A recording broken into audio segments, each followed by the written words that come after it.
Hey guys, so a few weeks ago I gave you a detailed review on the Nike Roshe 2. If you haven't seen that review, I've added the video link in the description below. So fast forward to yesterday and I came home. Waiting for me was a package courtesy of Finish Line. Inside that package were these. So these are the Nike Roshe 2 Flyknit in the bright crimson and black colorway.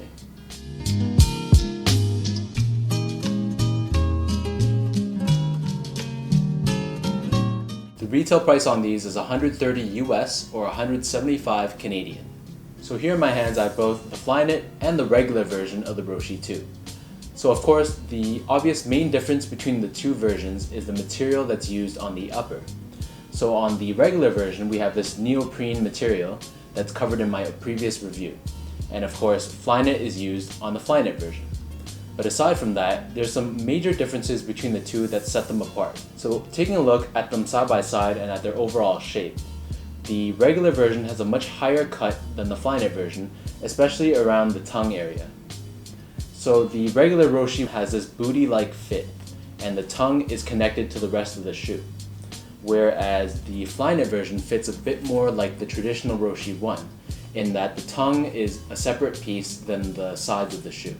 The swoosh and the sides have this additional foam padding on the side, whereas for the Flyknit version, there is no additional padding on the side, and the swoosh is simply just a part of the weave of the Flyknit. Looking at the heels of the shoe, the Flyknit version has lost the Nike branding that was featured on the regular version. As well, if you look closely at this shoe, you can see that the heel cup is defined by a separate piece, and it's actually stitched off to differentiate itself from the rest of the heel's design. So the Flyknit version's heel cup is defined by a much finer weave of Flyknit, and it's not actually a separate piece than the rest of the shoe. And the pull tab in the heel is extended all the way till it meets the top of the midsole. So this is similar in design to the Flyknit Roshe 1. Comparing the weave design between the Roshe 1 Flyknit and the Roshe 2 Flyknit, you can see that it's completely changed. So whereas the Roshe 1's design was a bit more like honeycomb structures, the Roshe 2 features these lines that go across the entire shoe.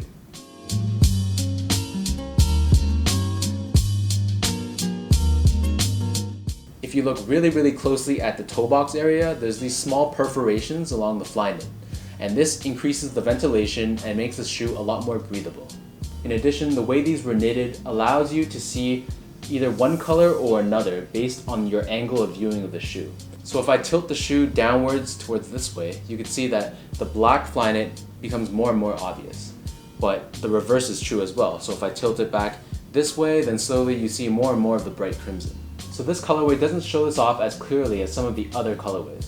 So for example, if you get your hands on the bright crimson and clear jade color, and if you give that a bit of a tilt, then you can really see what I mean by this changing Flyknit color effect. So the Flyknit version uses the same midsole and outsole as the regular version of the Roshe 2. So it still has the super comfortable tri-density midsole as well as the cord out outsole that makes it a lot lighter weight than its predecessor. From a comfort standpoint, I do prefer the Flyknit version over the regular version. So if you recall, the regular version has the booty-like fit and it's overall a bit more constricting, whereas the Flyknit version has a more traditional system where the tongue and the sides are separate, and it's just easier overall to put on and take off the shoe. The Flyknit version is also more breathable than the regular version. So with the use of Flyknit and having these perforations along the toe, it just makes the shoe a lot more ventilated compared to the neoprene material in the regular version that's not quite as breathable. It also features the same memory foam insole that's featured on the regular version of the Roshe 2. So for this colorway, it's featured in a bright crimson color with a black Nike logo stamped on the heel. So moving on to the topic of sizing. So with the regular version, I went with my true to size 10.5. So going with the 10.5 in these, they actually run a little bit small. Generally, I don't think it's tight enough that it would warrant going up half the size, but if you have really wide feet or if you like your Roshes fitting really loose, then I would recommend going up a half size. If you're stuck in between sizes, say you're a true 10.25 and you're deciding between a size 10 or a 10.5, then the 10.5 would probably be a better fit.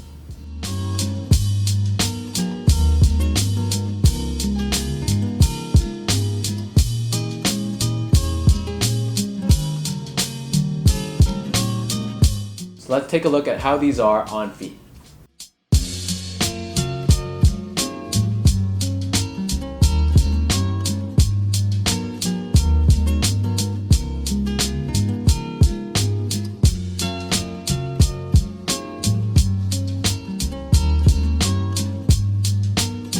So that wraps up my review of the Flyknit Roshe 2 in the bright crimson and black colorway.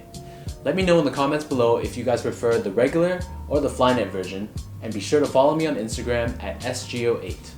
Thank you again for watching, and I'll see you in my next review.